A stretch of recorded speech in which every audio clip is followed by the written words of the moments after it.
हम जानेंगे कि तुलसी विवाह वर्ष 2023 में कब मनाया जाएगा, किस दिन तुलसी जी का विवाह किया जाएगा और साथ ही साथ तुलसी विवाह कैसे किया जाता है, इसका जो है इसके पीछे की जुड़ी हुई कथा क्या है, तुलसी विवाह की कथा क्या है, भगवान विष्णु जब उनकी पत्नी लक्ष्मी है तो उन्हें तुलसी जी से विवाह क्यों करना पड़ा, इसके पीछे की कथा क्या है, इसी के बारे में विस्तार से जानेंगे। तुलसी विवाह का जो मुहूर्त होता है वह कब करना चाहिए, इसी के बारे में विस्तार से जानेंगे। नमस्कार, मैं पंडित राजकुमार दुबे आप सभी का आपके चैनल में स्वागत करता हूं। तो आइए हम सबसे पहले जाने कि तुलसी जी का विवाह कब किया जाता है।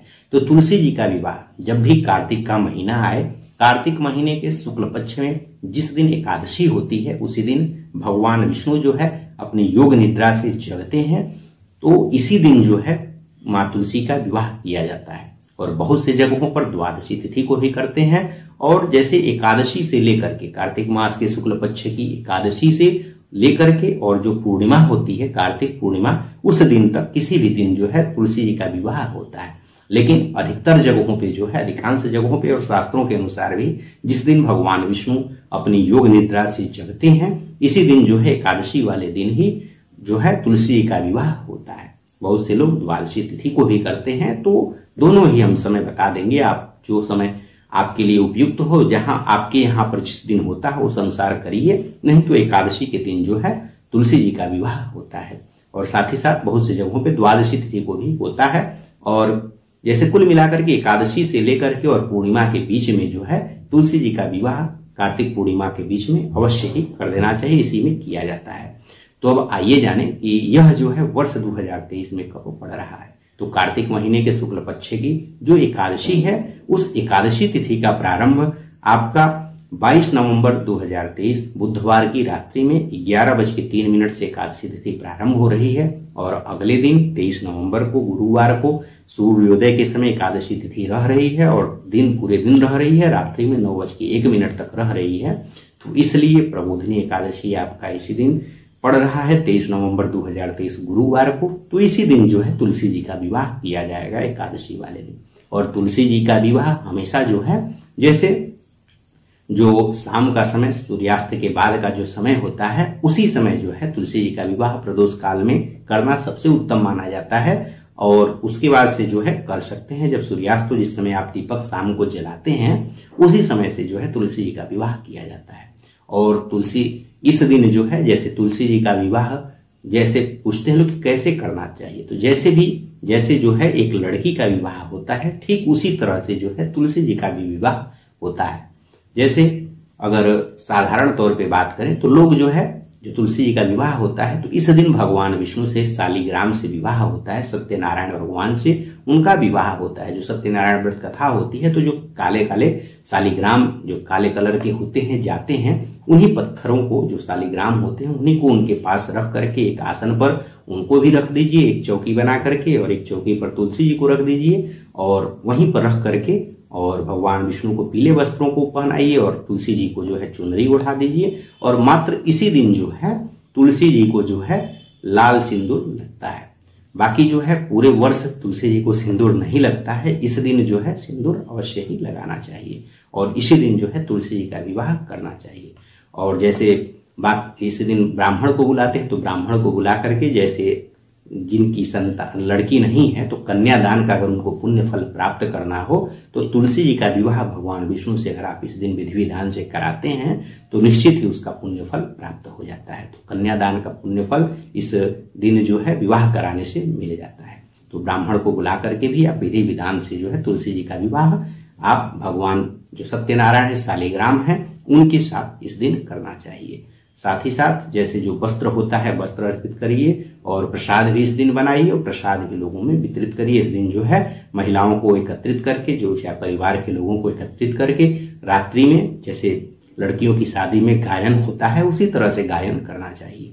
और जैसे बहुत से लोग जैसे आप अपने घर पे जो तुलसी जी रखे हुए हैं, अगर विवाह तुलसी जी का विवाह करते हैं तो बहुत से लोग तुलसी जी का दान कार्तिक महीने में किया जाता है। तो अगर दान करना हो तो जो घर पे आप लगा करके रखे हुए हैं उसको दान न करिए, एक नया तुलसी जी का पौधा पहले ही खरीद करके लेते आइए या एक नया पहले से ही लगाए रहिए एक्स्ट्रा में। उस दिन उनका विवाह करके और उन्हीं ब्राह्मण को आप दान कर सकते हैं या मंदिर में कहीं दान कर सकते हैं। तो दान कर सकते हैं, और जो आप घर के लिए रखे हुए हैं उसको दान न करिए, उसकी आप नियमित पूजा करिए। तो आप उसे घर पे ही रखेंगे, और दान करना है तो आप नया पहले से ला करके अलग से रख लीजिए और उनकी जो है विवाह कराइए, और उनका दान आप कर सकते हैं। स्वतः भी कर सकते हैं, और चाहे तो ब्राह्मण को भी बुला करके आप विवाह उनका करा सकते हैं। इसके अलावा जो है, जैसे अगर शालिग्राम आपके यहाँ न हो तो आप जो है उनका जो फोटो होता है, फोटो रख करके या मूर्ति रख करके भी विवाह करा सकते हैं। तो केवल वहाँ तुलसी जी ही नहीं, बल्कि उनका फोटो रख करके या शालिग्राम को रख करके उनका विवाह कराइए। तो उनको रख करके ही विवाह होता है, शालिग्राम जी से ही, सत्यनारायण भगवान से ही उनका विवाह होता है। अब आइए जाने कि जो लोग भी इस दिन तुलसी जी का विवाह कराते हैं, तो तुलसी जी का विवाह जो है शालिग्राम से या सत्यनारायण या भगवान विष्णु से क्यों करना पड़ा, इसके पीछे की कथा क्या है, इसके बारे में हम आपको बताते हैं। तो एक बार की बात है, जालंधर नाम का बहुत ही जो है पराक्रमी राक्षस राजा था, राक्षस ही था और राजा था, बहुत ही पराक्रमी वह राजा था। और उसकी पत्नी का नाम वृंदा था। वह बहुत ही सतीव्रता थी। उनके सतीत्व के प्रभाव के कारण वह भगवान विष्णु की अत्यंत ही उपासक थी। उनकी उपासना के कारण और उनकी सतीव्रता धर्म के कारण जो वह राक्षस था जालंधर, वह चाहे किसी भी देवता से वह युद्ध करता था, हमेशा देवताओं को पराजित करता था। सभी देवता जो है उस जालंधर से त्रस्त हो गए थे और सभी लोग उससे परास्त हो जाते थे, जिसके कारण उसका आतंक का कद्र इतना तक बढ़ गया था कि सभी देवतागण उनसे परेशान हो गए। और जब सभी देवता परेशान हो गए तो वह जो है जा करके और भगवान विष्णु से सभी देवतागण मिल करके भगवान विष्णु के पास पहुंचे और पहुंच करके उन्हें अपनी व्यथा बताई और उनका समाधान निकालने के लिए कहा कि अब आप ही जो है, आप ही के वह भक्त है, आप ही की पूजा करने के कारण और उसके सतीत्व के कारण जालंधर कभी मरता नहीं है, और हमेशा वह विजय को प्राप्त करता है, अतः आप ही उपाय को बताइए। तब भगवान विष्णु ने कहा कि ठीक है, और युद्ध के लिए आप ललकारिए। और उसके बाद से वह जो है उनके पति जालंधर का रूप धर के, और वह जो है भगवान विष्णु जालंधर का रूप रख करके और उनकी पत्नी वृंदा के पास पहुंच गए। और उधर वह युद्ध जालंधर कर रहा था। और जब वह जालंधर का भेष बना करके भगवान विष्णु उनके घर गए तो उन्होंने समझा कि हमारे पति आ गए हैं, जिसके कारण से जब भी वह जालंधर युद्ध पे जाता था तो उनकी पत्नी पूजा पाठ में जम करके लग जाती थी। जब तक युद्ध समाप्त नहीं होता था तब तक वह व्रत को रहती थी और व्रत को नहीं छोड़ती थी। लेकिन जब वह जालंधर के वेश में भगवान विष्णु उनके घर पहुंचे तो यह देख करके उन्होंने पूजा को रोक करके और जा करके उन्हें स्पर्श किया, जिसके कारण से उनका सतीत्व जो है भंग हो गया। और जब उनका सतीत्व भंग हो गया तो जो भगवान शिव ने जो है युद्ध में उसका जो जालंधर था उसका सिर धड़ से अलग कर दिया। भगवान शिव ने जब उसका सिर धड़ से अलग कर दिया तो वृंदा जी को जब यह बात मालूम चली कि यह तो भगवान विष्णु थे जो जब उनका सिर धड़ से अलग हुआ तो जो पूजा हो रहा था वहां पर उसे मालूम चल गया, उसका दीपक बुझ गया और उसे मालूम चल गया कि मेरे पति मर गए और यह भगवान विष्णु वेश धारण करके यहाँ पर आए हुए हैं। तो इसके कारण से तुरंत वृंदा जी ने वृंदा को गहरा आघात पहुंचा और उन्होंने तुरंत भगवान विष्णु को, हरि जी को श्राप दे दिया कि वे तुरंत ही पत्थर बन जाइए। और भगवान विष्णु ने जब विष्णु को जब देवी वृंदा ने श्राप दे दिया तो वह तुरंत जो है भगवान विष्णु वहां पर पर्वत में जो है तुरंत ही बदल गए। पर्वत में जब वह भगवान विष्णु हो गए तो तीनों लोगों के संचालन करता जब भगवान विष्णु पर्वत में जब बदल गए तो जिसके कारण तीनों लोग में त्राहिमाम होने लगा। सभी जो है धरती, आकाश, जल, नभ, थल सभी जो है सभी का जो चक्र था वह बदलने लगा। हर जगह जो है विनाश होने लगा, जिसके कारण से जो है सभी लोग जो है माँ जो वृंदा थी, वृंदा से सभी लोग प्रार्थना करने लगे, सभी लोग अनुरोध करने लगे, सभी लोग जो है क्षमा मांगने लगे। तो जिसके कारण से जो है तब वृंदा ने जब सभी लोग क्षमा मांगने लगे तो वृंदा का मन जो है पुनः द्रवित हो गया और उसके बाद उन्होंने पुनः जो है उन्हें भगवान विष्णु को श्राप से मुक्त कर दिया। श्राप से मुक्त कर दिया और श्राप से मुक्त कर दिया और उसके बाद वहीं पर आत्मदाह कर लिया।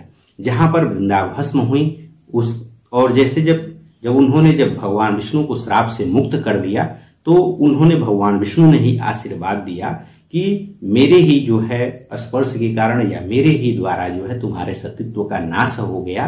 अतः जो है तुम्हारा जैसे जब तुलसी वहां पर वृंदा ने वहां पर अपने आप को जला लिया तो उन्होंने आशीर्वाद दिया कि जब मेरे ही कारण तुम्हारे सतीत्व का भंग हुआ है तो मैं और तुमने मुझे जो है पत्थर के रूप में बनने का श्राप दिया था, तो मैं आज से जो है शालिग्राम के नाम से या सत्यनारायण के नाम से जाना जाऊंगा। जो शालिग्राम वो पत्थर होता है, वही पत्थर का रूप जो है वो श्री सत्यनारायण उस श्राप के कारण जो है जो समुद्र से टकराता हुआ जो सबसे कठोर पत्थर होता है वही शालिग्राम पत्थर होता है। तो वही जो है उसी का रूप जो है जब श्राप दिया तो श्राप का कुछ मर्यादा होना चाहिए। इसके कारण से भगवान विष्णु ने कहा कि यही पत्थर जो है मेरा रूप होगा, इसी पत्थर के रूप में मैं रहूंगा, शालिग्राम का रूप में आपके श्राप के कारण रहूंगा, आपकी श्राप की मर्यादा के कारण। और आपको मैं वरदान देता हूं कि आपका विवाह जो है इसी शालिग्राम से हर कार्तिक मास के जैसे जब वह पुनः अपने रूप में आए, श्राप से उन्होंने मुक्त कर दिया, तो यही जो है एकादशी का दिन था।